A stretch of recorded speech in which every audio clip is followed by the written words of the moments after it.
Everyone, welcome back to Xylem learning. ഞാൻ നിങ്ങളുടെ സ്വന്തം മിസ്. അപ്പോൾ മക്കളെ, നമ്മുടെ ബയോളജി എക്സാം ആണല്ലേ അടുത്തത് വരുന്നത്.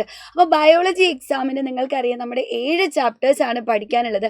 മക്കളെ, അതിൽ നിന്നും ഏറ്റവും ഇമ്പോർട്ടൻ്റ് ആയിട്ടുള്ള കുറച്ച് ക്വസ്റ്റ്യൻസ് ആയിട്ടാണ് മിസ് നിങ്ങളുടെ അടുത്തേക്ക് എത്തിയിട്ടുള്ളത്. അപ്പോൾ ഈ വീഡിയോ നിങ്ങൾ കൃത്യമായിട്ട് കാണുക. അപ്പോൾ ഡയഗ്രം ബേസ്ഡ് ക്വസ്റ്റ്യൻസ് ആണ്, അതുകൊണ്ട് തന്നെ വളരെ ഇമ്പോർട്ടൻ്റ് ആയിട്ടുള്ള ക്വസ്റ്റ്യൻസ് ആണ് കേട്ടോ. എത്രയോ തവണ റിപ്പീറ്റ് ചെയ്ത് വന്നിട്ടുള്ള ക്വസ്റ്റ്യൻസ് ആണ്. അപ്പോൾ ഈ ഒരു വീഡിയോ കാണാതെ നിങ്ങൾ ആരും തന്നെ എക്സാം എഴുതാൻ പോകുന്നത്. അപ്പോൾ നമുക്ക് ഒന്നാമത്തെ ക്വസ്റ്റ്യനിലേക്ക് പോകാം. എന്താണ്?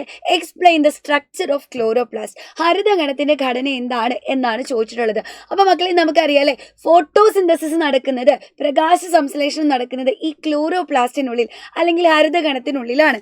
അങ്ങനെയാണെങ്കിൽ നമ്മുടെ ക്ലോറോപ്ലാസ്റ്റ് എടുത്തു കഴിഞ്ഞാൽ ക്ലോറോപ്ലാസ്റ്റ് എങ്ങനെ കാണപ്പെടുക? ക്ലോറോപ്ലാസ്റ്റ് എടുത്തു കഴിഞ്ഞാൽ ഏകദേശം ഒരു മുട്ടയുടെ ആകൃതിയാണ് കേട്ടോ. ഒരു മുട്ട പോലെ ഇതാ ഇങ്ങനെ ഇരിക്കുന്ന ആളാണ് നമ്മുടെ ക്ലോറോപ്ലാസ്റ്റ് എന്ന് പറയുന്നത്. ഈ ക്ലോറോപ്ലാസ്റ്റ് ഒരു ഡബിൾ ലെയർഡ് മെംബ്രെയിൻ അല്ലെങ്കിൽ ഒരു ഇരട്ട സ്ഥലമുള്ള ഒരു കോശാംഗമാണെന്ന് പറയാം കേട്ടോ. ഇതാ അപ്പം ഇതേപോലെ ഇങ്ങനെ ഒരു ഡബിൾ ലെയർഡ് മെംബ്രെയിൻ ഉള്ള ആളാണ്, ഇരട്ട സ്ഥലമുള്ള ആളാണ് നമ്മുടെ ക്ലോറോപ്ലാസ്റ്റ് എന്ന് പറയുന്നത്. ഇനി നമ്മുടെ ക്ലോറോപ്ലാസ്റ്റ് എടുത്തു കഴിഞ്ഞാൽ നോക്കിക്കേ മക്കളെ, ഈ ക്ലോറോപ്ലാസ്റ്റിനുള്ളിൽ നമുക്കിങ്ങനെ ഒരു ലിക്വിഡ് പാർട്ട് കാണാം. ഇത് ഫുള്ള് ലിക്വിഡാണ് കേട്ടോ, ദ്രാവക ഭാഗത്തെ കാണാൻ പറ്റും. ഈ ലിക്വിഡ് പാർട്ടിനെ നമ്മൾ വിളിക്കുന്ന പേരാണ്, അങ്ങനെയാണ് മിസ് കളർ കൊടുക്കാം, അപ്പോൾ കുറച്ചും കൂടി രസമാവുമല്ലോ. ഇങ്ങനെ ഒരു ലിക്വിഡ് പാർട്ട് ഉണ്ട്.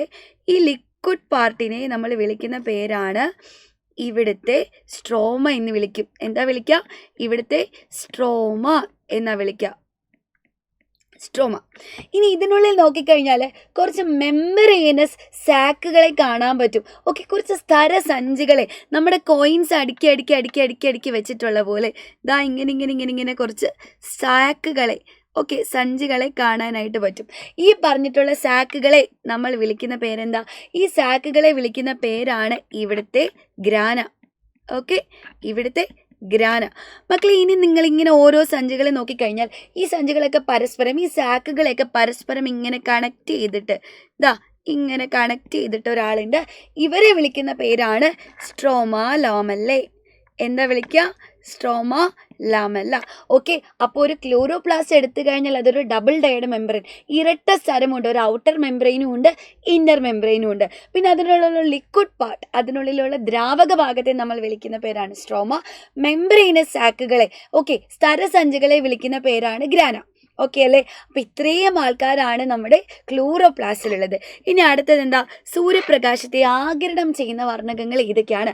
അതായത് what are the pigments present in the chloroplast. അപ്പോൾ ക്ലോറോപ്ലാസ്റ്റ് എടുത്തു കഴിഞ്ഞാൽ എവിടെയാണ് പിഗ്മെന്റ്സ് കാണപ്പെടുക? സ്ട്രോമയിലാണോ ഗ്രാനയിലാണോ? പിഗ്മെന്റ്സ് കാണപ്പെടുന്നത് എവിടെയാണ്? നമ്മുടെ ഗ്രാനയിലാണ് അല്ലേ? അപ്പോൾ ഗ്രാനക്കുള്ളിൽ ഏതൊക്കെ പിഗ്മെന്റ്സ് ഉള്ളത്? ക്ലോറോഫിൽ എ ഉണ്ട്, ക്ലോറോഫിൽ ബി ഉണ്ട്, പിന്നെ സാന്തോഫിൽ ഉണ്ട്, സാന്തോഫിൽ അല്ലേ, സാന്തോഫിൽ ഉണ്ട്. അതേപോലെ തന്നെ കെരോട്ടീൻസ് ഉണ്ട്. ഓക്കെ, കെരോട്ടീൻസ് ഉണ്ട്. ഇത്രയും പിഗ്മെന്റുകളാണ് നമ്മുടെ ക്ലോറോപ്ലാസ്റ്റിനുള്ളിൽ കാണപ്പെടുക. ഇതിൽ മക്കളെ, ഈ പറഞ്ഞിട്ടുള്ള ഫോട്ടോസിന്തസിസിൽ ഡയറക്റ്റ് ആയിട്ട് ഇൻവോൾവ് ചെയ്യുന്ന ഒരേ ഒരു പിഗ്മെന്റേ ഉള്ളൂ, നേരിട്ട് പങ്കെടുക്കുന്ന ഒരേ ഒരു പിഗ്മെന്റേ ഉള്ളൂ. ആ പിഗ്മെന്റ് ആണ് നമ്മുടെ chlorophyll A.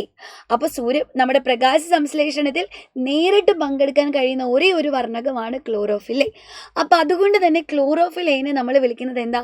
Primary pigment, primary വർണ്ണകം എന്നാണ് വിളിക്കുക. ഇനി ബാക്കിയുള്ളവരൊക്കെ ക്ലോറോഫിൽ ബി ആയിക്കോട്ടെ, സാന്തോഫിൽ ആയിക്കോട്ടെ, കെരോട്ടീൻസ് ആയിക്കോട്ടെ, ഇവരൊക്കെ എന്താ ചെയ്യുക? ഇവരൊക്കെ സൺലൈറ്റിനെ അബ്സോർബ് ചെയ്ത് ക്ലോറോഫിലേക്ക് കൊടുക്കുക ചെയ്യുക. സൂര്യപ്രകാശത്തിനെ ആഗിരണം ചെയ്ത് നമ്മുടെ മുഖ്യ വർണ്ണകമായിട്ടുള്ള ക്ലോറോഫിലേക്ക് കൊടുക്കുന്നു. അതുകൊണ്ട് ഇവരെ നമ്മൾ ആക്സസറി പിഗ്മെന്റ്സ് എന്ന് വിളിക്കും. ആണല്ലോ, ആക്സസറി പിഗ്മെന്റ്സ് അഥവാ സഹായക വർണ്ണങ്ങൾ. ഓക്കെ, സഹായക വർണ്ണകങ്ങൾ എന്ന് വിളിക്കും. സോ ഒരു പ്രൈമറി പിഗ്മെന്റും ഉണ്ട്, 3 ആക്സസറി പിഗ്മെന്റ്സ് അഥവാ സഹായക വർണ്ണങ്ങളെ നമുക്ക് കാണാനായിട്ട് സാധിക്കും. അപ്പോൾ ഇതൊക്കെ ഇമ്പോർട്ടൻറ്റ് ക്വസ്റ്റ്യൻ ആണ് കേട്ടോ.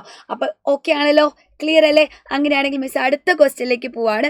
അടുത്ത ക്വസ്റ്റ്യൻ എന്ന് പറയുന്നത് നോക്കിക്കേ, identify the word relation and fill in the blank. മക്കളെ, പദബന്ധം കണ്ടെത്തിയിട്ട് വിട്ടുപോയ ഭാഗം പൂരിപ്പിക്കണം. സിസ്റ്റോളിക് പ്രഷർ 120 mmHg ആണ്. അങ്ങനെയാണെങ്കിൽ 80 mmHg എന്ന് പറയുന്നത് എന്താ?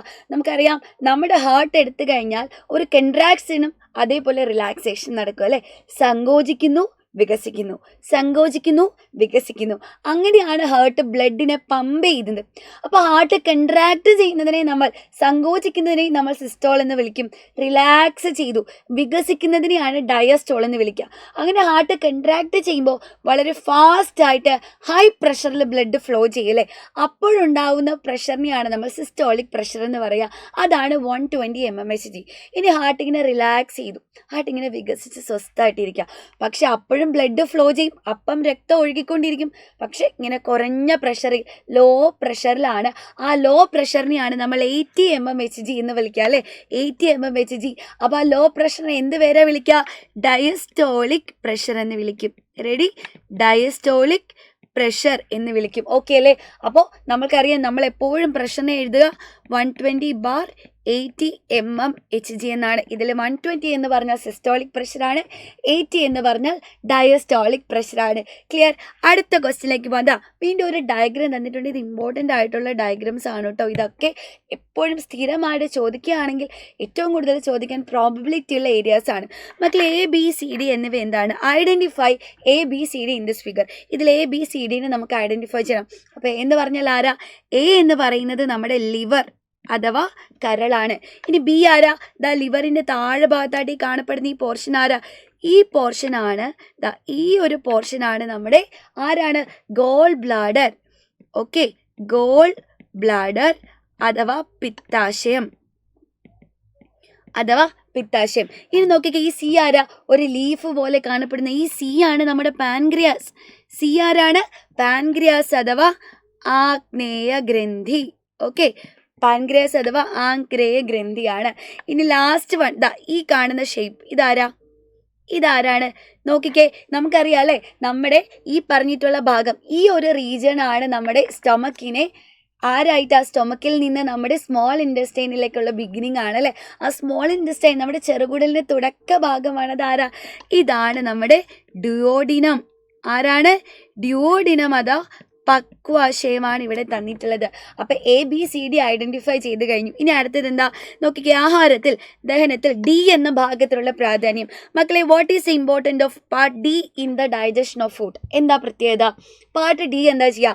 പാർട്ട് D എന്ന് പറഞ്ഞാൽ നമ്മുടെ ഡിയോഡിനമാണ്. അപ്പോൾ ഡിയോഡിനത്തിലേക്കാണ് നമ്മുടെ ബൈൽ സെക്രേറ്റ് ചെയ്യുന്ന ബൈൽ ജ്യൂസ്, പിത്തരസം വരുന്നു. അതേപോലെ പാൻക്രിയാസ് സെക്രേറ്റ് ചെയ്യുന്ന പാൻക്രിയാറ്റിക് ജ്യൂസ്, ആഗ്നേയ രസം വരുന്നു. ഇവർ രണ്ടുപേരും വരുന്നത് എവിടേക്കാ? നമ്മുടെ ഡിയോഡിനത്തിലേക്കാണ്. അപ്പോൾ ഡിയോഡിനത്തിൽ എത്തിക്കഴിഞ്ഞാൽ നമ്മുടെ ബൈൽ എന്താ ചെയ്യുക? നമ്മുടെ ബൈൽ രണ്ട് ജോലി ചെയ്യും. ഒന്ന്, നമ്മുടെ ബൈൽ, നമ്മുടെ ഫുഡിൽ ഫാറ്റ് ഉണ്ട് അല്ലേ, ഈ ഫാറ്റിനെയൊക്കെ സ്മോൾ പാർട്ടിക്കിൾസ് ആക്കി മാറ്റും. ഓക്കെ, അതായത് കൊഴുപ്പുണ്ട് നമ്മുടെ ആഹാരത്തിൽ, എന്തായാലും കൊഴുപ്പുണ്ട്. ഈ കൊഴുപ്പിനെയൊക്കെ ചെറുകണികകളാക്കി മാറ്റും. ഓക്കെ, ചെറുകണികകളാക്കി മാറ്റും. അപ്പോൾ ബൈൽ എന്താ ചെയ്യുക? ഫാറ്റിനെ സ്മോൾ പാർട്ടിക്കിൾസ്, കൊഴുപ്പിനെ ചെറുകണികകളാക്കും. അതേപോലെ നമ്മുടെ അവിടെ ഡിയോഡനത്തിൽ എത്തിയിട്ടുള്ള ഫുഡ് ഉണ്ടല്ലേ, ആ ഫുഡിനെ അവർ ആൽക്കലൈൻ നേച്ചർ, ക്ഷാര ഗുണമുള്ളതാക്കി മാറ്റാറുണ്ട്. ഇനി പാൻക്രിയാറ്റിക് ജ്യൂസിൽ ആരൊക്കെയുള്ളത്?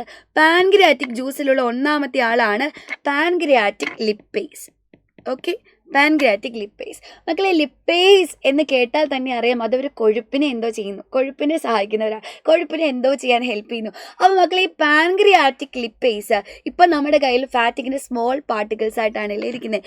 ഈ ഫാറ്റിനെ എന്താ ചെയ്യുക? ഫാറ്റി ആസിഡും അതേപോലെ തന്നെ ഗ്ലിസറോളും ആക്കി മാറ്റും. ഓക്കെ, അപ്പോൾ പാൻക്രിയാറ്റിക് ലിപ്പേസ് ഫാറ്റിനെ ഫാറ്റി ആസിഡും ഗ്ലിസറോളും, കൊഴുപ്പിനെ ഫാറ്റി ആസിഡും ഗ്ലിസറോളും ആക്കും. ഇനി രണ്ടാമതുള്ള ആളാരാ? നമ്മുടെ പാൻക്രിയാറ്റിക് ജ്യൂസിൽ രണ്ടാമത് അടങ്ങിയിട്ടുള്ള ആളാണ് പാൻക്രിയാറ്റിക് അമൈലേസ്. അമൈലേസ് എന്നുള്ള പേരെന്ന് പറഞ്ഞാൽ അത് സ്റ്റാർച്ചുമായിട്ട് റിലേറ്റഡ് ആണ്. ഓക്കെ, സ്റ്റാർച്ചുമായിട്ടുള്ള റിലേറ്റഡ് ആണ്. സോ പാൻക്രിയാറ്റിക് അമൈലേസ് ചെയ്യുന്നത് ഇത്രയേ ഉള്ളൂ, നമ്മുടെ സ്റ്റാർച്ചിനെ മാൾട്ടോസ് ആക്കി മാറ്റും. ഓക്കെ, അതായത് അന്നജത്തെ എന്താ ചെയ്യുക? അന്നജത്തെ മാൾട്ടോസ് ആക്കി മാറ്റും. റെഡി? ഇതാണ് പാൻക്രിയാറ്റിക് അമൈലേസ് ചെയ്യുന്നത്. ഇനി മൂന്നാമത് ഒരാൾ കൂടിയുണ്ട്. മൂന്നാമതുള്ള ആളാണ് നമ്മുടെ ട്രിപ്സിൻ, പെപ്സിൻ എന്നൊക്കെ പറയുമ്പോൾ അവർ പ്രോട്ടീൻസുമായിട്ട് റിലേറ്റഡ് ആണ് കേട്ടോ. അപ്പം നമ്മുടെ മാംസ്യമായിട്ട് ബന്ധപ്പെട്ടിട്ടുള്ളതാണ്. അപ്പോൾ ട്രിപ്സിൻ എന്താ ചെയ്യുക? പ്രോട്ടീൻസിനെ പെപ്റ്റൈഡ്സ് ആക്കി മാറ്റും. ഓക്കെ, മാംസത്തെ പെപ്റ്റൈഡുകളാക്കി മാറ്റും. അതായത് ഫാറ്റിൻ്റെ ഡൈജഷൻ ഇവിടെ വെച്ച് കംപ്ലീറ്റ് ആവുകയാണ്. അപ്പോൾ ഫാറ്റിൻ്റെ ദഹനം, കൊഴുപ്പിൻ്റെ ദഹനം പൂർത്തിയാകുന്നത് എവിടെയാണ്? ഡിയോഡിനത്തിൽ അല്ലെങ്കിൽ പക്വാശയത്തിൽ വെച്ചിട്ടാണ്. അപ്പോൾ നമ്മുടെ പക്വാശയത്തിന് വളരെയധികം ഇമ്പോർട്ടൻസ് ഉണ്ട്. ബൈൽ ജ്യൂസും പാൻക്രിയാറ്റിക് ജ്യൂസും ഒക്കെ ആക്ട് ചെയ്യുന്നത് എവിടെയാണ്? ഡിയോഡിനത്തിൽ വെച്ചിട്ടാണ്. ഓക്കെ മക്കളെ, യെസ്. അപ്പോൾ മക്കളെ ഇത്രയും കാര്യങ്ങളാണ് നിങ്ങളോട് പറയാനുള്ളത്. ഇനി ഒരു ക്വസ്റ്റ്യൻ ഉണ്ട്. എൻസൈം അടങ്ങിയിട്ടില്ലാത്ത ദഹനരഥം, അതായത് name A digestive juice that is devoid of enzyme. ഈ ക്വസ്റ്റ്യൻ്റെ ആൻസർ നിങ്ങൾ എല്ലാവരും എന്ത് ചെയ്യണം? എൻ്റെ കുട്ടികളെല്ലാവരും ഈ വീഡിയോയുടെ താഴെ കമൻറ്റ് ചെയ്യുക. അതേപോലെ വീഡിയോ യൂസ്ഫുൾ ആയാൽ തീർച്ചയായിട്ടും നിങ്ങളത് കമൻറ്റ് ചെയ്യാനും നിങ്ങളുടെ ഫ്രണ്ട്സിലേക്ക് എത്തിച്ചു കൊടുക്കാനും മറക്കരുത് കേട്ടോ. അങ്ങനെയാണെങ്കിൽ നെക്സ്റ്റ് ഒരു വീഡിയോയിൽ കാണാം. Thank you so much. Okay, thank you so much. By.